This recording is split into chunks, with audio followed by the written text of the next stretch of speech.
Jorge Durán respondiendo las preguntas enviadas por sus alumnos y hizo ahí un punteo de ideas y se los va a comentar ahora. Ya, papi. Ya, mira,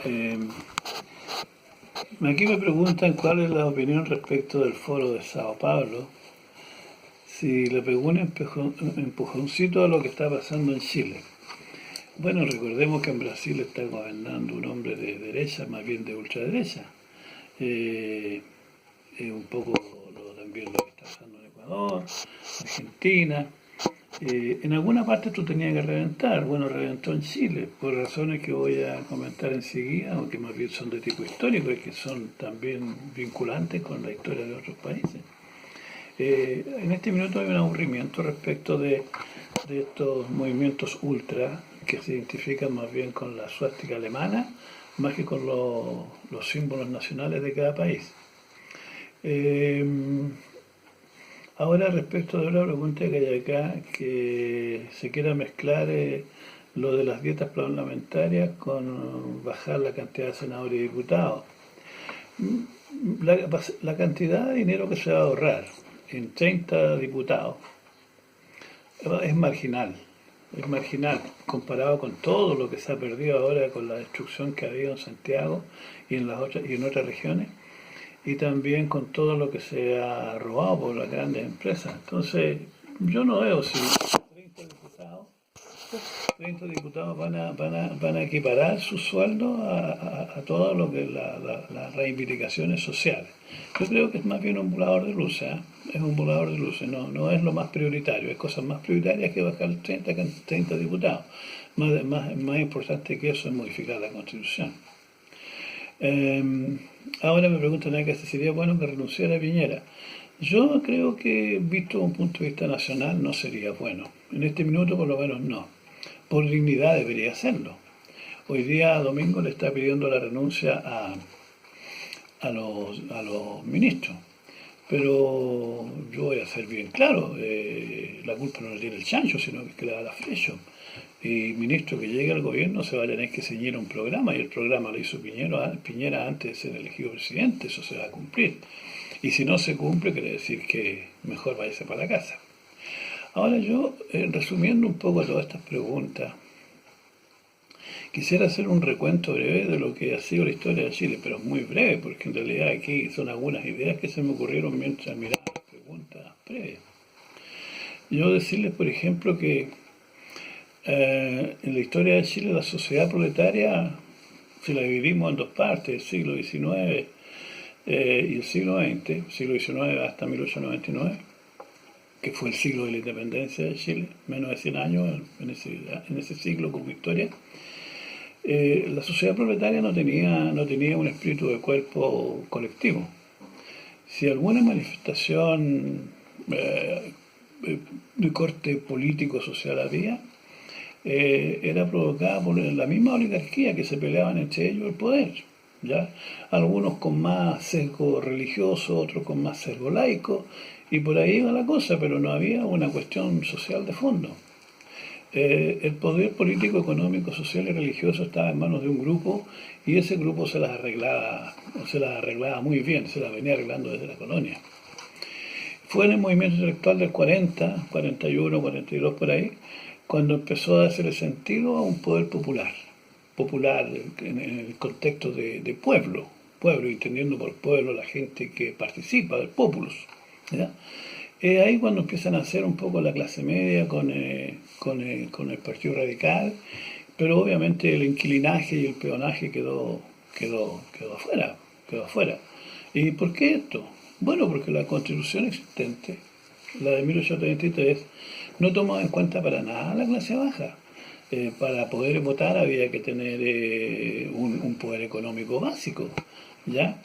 Y solamente votaban los hombres, y siempre que supieran leer y escribir, etcétera. Entonces, ¿quién iba a ir a la escuela en aquel momento del populacho, cuando la escuela la educación no era una función del Estado, y en consecuencia quien quería educarse tenía que educarse con su peculio, con sus recursos? ¿Qué pasaba con la iglesia, que era otro poder importante y que lo sigue siendo? Esta fue una institución siempre oligárquica de la clase media que venía con una institución vinculada a la aristocracia, ¿ya? Y amenazaba con penas del infierno a quien pudiera rebelarse contra la iglesia. Y rebelarse contra la iglesia significaba rebelarse contra la iglesia también significaba rebelarse contra la clase gobernante, pues, ¿ya? El señorío feudal que se arrastró acá a nuestras tierras, ¿ya? Eh, lo otro, aquellos que se atrevieron realmente a desvincularse de la iglesia eran gente muy osada en la historia de Chile. Bueno, y de por allí nació el Partido Radical, pues. Y gracias a ellos más tarde se dictaron las famosas leyes, las leyes laicas, la del cementerio, ya la de matrimonio y la de registro civil. Pero fueron una excepción, fueron pocos, pero eso está vinculado más bien a la clase media alta, la gente que tenía educación, ¿ya? Ahora, los militares para mí tienen una función muy importante y al final voy a referirme en particular un poco a ellos. El poder castrense siempre ha estado en manos de la oligarquía, ¿ya? El ejército estaba disponible para defender los intereses de esa gente. Así está demostrado en toda la historia de Chile, en todas las revoluciones, cuasi golpe de Estado, ¿ya? En todos los qué sé yo, cuartelazos. Siempre la clase alta está detrás de esos militares que apuntan un fusil. Perdón, que apuntan un fusil. Los fusiles los llevaba el soldado, ellos levantaban el sable, ¿ya? En la guerra del 79, la guerra del Pacífico, la gente que fue a pelear allá fueron gente sacada de los campos de nuestra región, de la zona central de Chile, ¿ya? Y que fueron a invadir los territorios de Perú y Bolivia. Cortémosla con este romanticismo de que fue una guerra justa y mucho menos. Chile fue a invadir allá, seamos claros, digamos las cosas por su nombre. Y que le fue bien, pues, ¿no? Se ganó la guerra. Pero resulta que ¿qué se ganó? Se ganaron territorios que producían guano y salitre. Esa gente ahora había que sacarle provecho económico a eso. Bueno, nuevamente de la zona central de Chile se hicieron enganches de gente para llevarlos allá a trabajar. Y a producir un recurso ya que era exportado a Europa. Previo a la Primera Guerra Mundial, esa litera tenía un valor muy importante, básicamente para producir alimentos para la guerra que se venía y para producir la pólvora, ¿ya? De manera entonces que, pero la pregunta es, esas tierras ganadas conquistadas con sangre chilena, con sangre de chileno, ¿a quién están beneficiando? ¿Cuánto pagaban esos empresarios a Chile por llevarse esa riqueza? Sería una buena pregunta hacerla ahora. ¿Cuánto pagan los empresarios que están en Chile por el agua que se llevan, por el oro que se llevan, por la plata que se llevan? Porque ellos cuando se llevan el concentrado del cobre no se llevan los otros minerales, no los declaran, se llevan el cobre nomás, ¿ya? Entonces ha sido una eterna explotación, un sistema primario exportador económico que tenía Chile en beneficio de un grupo, ¿ya? Y que esos grupos hoy día están disponibles a poner plata sobre la mesa para pagar campañas políticas para asegurarse en el Congreso un poder que defienda sus intereses, eso hay que decirlo. Yo creo que en este minuto, con estos argumentos y con mucho más que podrían surgir de un grupo de personas como el que habla, y a lo mejor obviamente unos más ilustrados que el que habla, sería interesante formar estos cabildos populares para poder exponer con fundamentos, ¿ya? Con causas, todo lo que ha sido y lo que es y lo que debería en justicia ser Chile. Ya, siguiendo con el caso de la salitrera, ¿cierto? Recordemos que fueron empresarios ingleses los que se apoderaron de esa zona y el símbolo de la justicia y de injusticia está grabado en la famosa masacre de la Escuela Santa María. Ahí quedó clarito quién defendía a quién. El coronel Silva Renal con soldados chilenos, con armas chilenas, con plata chilena, se trasladó en barco chileno a dispararle a trabajadores que estaban pidiendo mejor calidad de vida en la salitrera. Eso fue todo, ¿ya? Hay mucha literatura al respecto y también por ahí hay la famosa cantata de Quilapayún que también dice mucho de eso.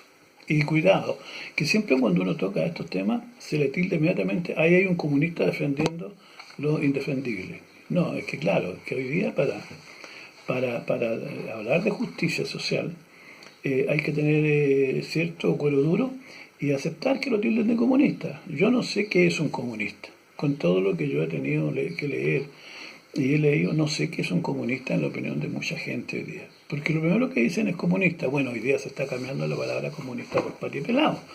Pero al final de cuentas son esos los que con sus sudores producen para Chile.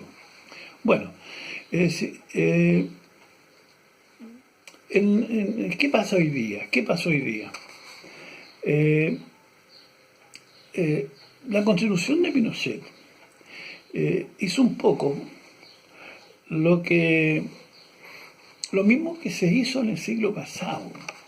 Una constitución parecida a la de 1833 que defendía los intereses de ciertos grupos, y la constitución de Pinochet igual, pues, ¿ya?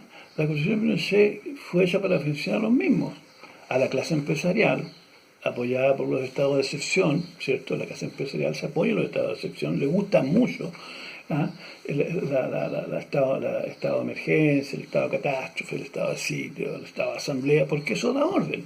Y si hay orden, ellos emulando un poco portales, si hay orden, hay producción, y si hay producción hay utilidades, y sería todo. Las Fuerzas Armadas, el mismo cuento. Las Fuerzas Armadas siempre se ha alegado de que tienen una situación excepcional en la historia de Chile. Y la tienen, pues. Son los únicos que no están adscritos a una AFP. Son los únicos que jubilan con 30 años de servicio. A los 48 años de edad, 47 años de edad, un uniformado jubila. Y según ahora se está discutiendo que los hombres deberían trabajar hasta los 75 años de edad. ¿Ya? Se están calculando pensiones para mujeres con más de 100 años de edad. Y resulta que ellos, con menos de 50 años, ya empiezan a ganar una pensión. Y no es mala pensión. No es culpa de ellos. La culpa es de la ley. Pero las leyes, ¿quién las hacen? Lleguemos a lo mismo. ¿Quién hace las leyes? ¿Ya? Podríamos discutir por qué la gente no elige diputados y senadores que hagan buenas leyes. ¿Será porque el poder periodístico está en manos de ciertos grupos que al tener el control de los medios de difusión se aseguran la voluntad de la gente? Bueno, las Fuerzas Armadas tienen dos categorías de gente, el oficial y el suboficial. El oficial siempre sale de la clase alta, o casi siempre, y el suboficial de la clase media y baja, siempre. El suboficial obedece, el oficial manda. Y ahí hay un problema también que se presentó con el asunto del 73, con la obediencia de vida, etcétera, se cuenta. ¿Ya? Entonces, y si alguien cae en un enfrentamiento, ¿de dónde es el que cae? ¿De la clase alta o de la clase baja? Sin comentarios. Veamos los 19 muertos que hay hasta ahora. ¿Ya? Respecto a la Iglesia, sigue con cierto poder, cierto es que está desvinculada al Estado desde la Constitución del 25, pero también es cierto que ellos todavía se sienten con cierto fuero. Y también hay dos categorías. Hay una categoría que están hechos para dirigir la iglesia y otros que están hechas para curas de población. El cura de población puede surgir por ahí un cura rebelde, como el padre Galán u otro, ¿ya? Que van a defender a la gente. Pero la gran mayoría mutis por el foro. Veamos lo que pasó con los últimos cardenales que había en Chile, ¿ya? Partiendo por el SAT y de ahí para atrás. ¿Ya? En cuanto al poder económico, bueno, la misma cuenta. Hoy día el poder económico está más draconiano que en el siglo pasado. Incorporado con el Fondo Monetario Internacional, hoy día ni siquiera el agua de los chilenos, ya ni hablar, pues, el mar de Chile es de 7 familias y ninguna de esas familias es de Bello Durán. El retail está en manos de grandes empresarios y siguen teniendo más empresas, ¿ya? Pero bueno, los chilenos tenemos una esperanza, están las pymes. El presidente de la República habla mucho de las pymes, así que chilenos armen sus pymes, saquen sus carritos, transformen sus triciclos en full track y salgan a vender su vaipilla. Ahí tienen una buena empresa. Bueno, yo voy a hacer un resumen breve de lo más contundente que dije acá, que es lo del asunto de la importancia del poder militar y las constituciones. En la colonia Chile fue una capitanía general. Debiendo pertenecer al virreinato del Perú, fue una capitanía general. O sea, se le entregó desde siempre a Chile, desde que llegaron los españoles a Chile, se le entregó el poder de Chile a un militar. No fue a un virrey como fue en otros casos de otras partes. Aquí fue un capitán general. ¿Ya? Y de ahí entonces empezó a generar esta casta militar vinculada a la aristocracia. Las primeras constituciones chilenas, cuando hablamos de los famosos ensayos constitucionales que hablan algunos autores por ahí, pero sí, refiramos no solamente a Carrera, O'Higgins, Freire, que fueron los primeros que hablaron de constitución, ¿ya? Blanco también, por supuesto, militares, todo con uniforme, ¿ya? Después surge la constitución más larga de la historia de Chile, la de 1833. ¿Quién estuvo detrás de esa constitución? El ideólogo, el que podíamos compararlo con Jaime Guzmán. Bueno, fue Diego Portales. ¿Y quién era el militar que ponía la cara? Bueno, Prieto. Y ahí tuvimos una constitución que todos la conocemos, o casi todos la conocen, que dejaba al margen a toda la clase baja, solamente privilegiada a la iglesia y a la oligarquía, y bueno, y los militares metidos ahí detrás. La Constitución del 25, ¿por qué surgió? Luego de dos intentos, de dos golpes de Estado, en el gobierno de Alessandri, ¿ya? Y la Constitución del 80, ni hablar, nuevamente los militares son los que le dan el visto bueno a la Constitución, y ellos obviamente también se aseguran ahí el Consejo de Seguridad Nacional, ¿ya? Y el Consejo de Estado y toda esa cosa que hubo durante el gobierno de este caballero, ¿ya? Yo creo que arreglar este cuento, con las medidas que yo he visto en el gobierno últimamente, no se van a arreglar fácilmente. Esta cuestión pasa por poner de acuerdo a los chilenos, pasa por hacer una comisión constituyente, pasa por ya se ha sido modificada muchas veces la Constitución del 80, pasa por hacer una nueva Constitución. El problema es que para hacer una nueva Constitución hay que poner a los chilenos de acuerdo. ¿Y cómo los ponemos de acuerdo? Con esta tremenda disparidad social que hay en Chile, ¿ya? Con esta tremenda injusticia que se han venido incubando en el alma del chileno. Que por ese cabro que sale con rabia porque no puede estudiar y que anda pateando piedras y que se mete a una estación del metro y quema la estación del metro, le hace un tremendo daño a Chile. Claro que le hace un tremendo, porque se está destruyendo plata, un bien que le costó a todos los chilenos. Pero es una rabia incontrolable y el tipo dice, puta, si a mí me han transformado en un paria social, esta sociedad de consumo, esta sociedad capitalista, este modelo neoliberal, yo me siento con derecho a también dejar la cagada. Entonces la pregunta es, claro, ese cabro, ¿cómo lo satisfacemos? ¿Cómo satisfacemos a ese obrero que, según el ministro Fontaine, tendría que levantarse más temprano para irse más temprano a la pega y asegurarse un pasaje más barato?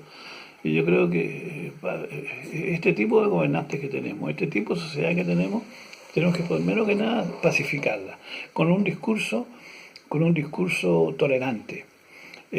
Toda esta cuestión parte con la educación.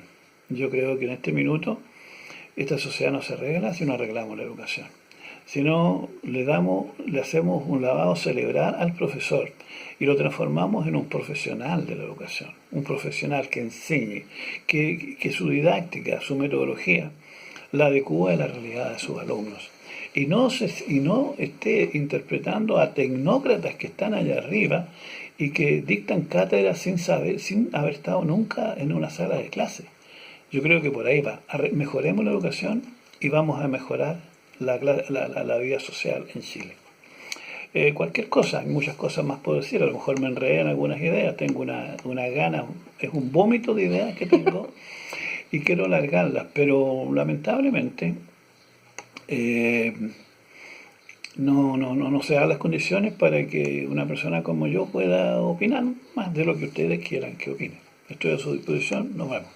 Papi, ¿qué opináis de los militares en la calle? feo. Hay un mal recuerdo de los militares en la calle. Hay una cosa que es clara. Un carabinero, un carabinero para que salga, para que le pasen una pistola o una carabina, para que salga a controlar a la gente civil, ese carabinero tiene que pasar por un periodo de preparación que son meses. Un conscripto que le pasen un fusil no le hacen ninguna preparación para tratar con la gente civil. Y por último, el conscripto entra al regimiento con la intención de que él va a ir a la guerra. Él está hecho para matar, no está hecho para ordenar. Los militares están hechos para matar, no están hechos para gobernar. ¿Ya? Al militar se le adiestra, a un civil se le educa. Entonces hay una diferencia tremenda en eso. El adiestramiento no se puede confundir con la educación. La educación pasa por un proceso mental, ¿ya? Por una toma de conciencia. El militar no tiene por qué pensar mucho, el militar obedece. ¿Ya? ¿Ya? Ese es el punto. Y eso, por eso es riesgoso. Si nosotros vemos que estos 19 fallecidos que han habido en los últimos días en esta salida de los militares a la calle, ha sido simplemente porque se han pasado de listo. No tenían por qué llegar a ese extremo. Por último, actúen por presencia. Pónganse como con su fusil en una esquina, con la cara pintada si quieren, pero no tienen por qué actuar. Si les se pone difícil la cosa, llamen a un oficial que se supone que tendrá más criterio que él, o llamen a un carabinero para que él resuelva. Pero no pueden ellos empezar a disparar así como así. Pero, Eso por no ejemplo, corresponde. en lo que pasa en el toque de queda, que como que está escrito que ellos tienen como las capacidades, como el derecho, no sé cómo decirlo, como que ellos pueden, no sé, dar una advertencia, después disparo al aire, después disparo directo. Conforme. Así debe ser, así debe ser. Pero lamentablemente hay una máxima media irónica dentro de todo este cuento. Se dice que hay que disparar 3 tiros, primero al aire, segundo al pie y el tercero al cuerpo, en el supuesto que la persona aludida se niegue a detenerse o a responder. Pero, bueno, ¿y qué pasa si yo disparo al revés? Disparo al cuerpo, después disparo a la pierna y después disparo al aire. Igual el tipo va a estar muerto. ¿Qué me va a decir a mí? ¿Qué me va a cuestionar a mí? Que yo hice el ejercicio al revés. Entonces, creo que no es necesario.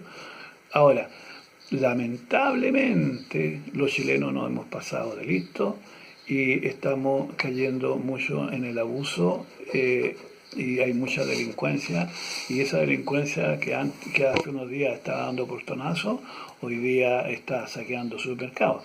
Son los mismos delincuentes, pero eso no se acaba con los militares, eso se acaba con educación. Vamos a la casa de ese muchacho, vamos a la casa de ese delincuente, veamos cómo vive, veamos en qué trabaja, veamos cuántas frustraciones hay, veamos el nivel de prostitución que hay entre sus hermanas y su madre, ¿ya? Veamos el nivel de drogadicción, ¿ya?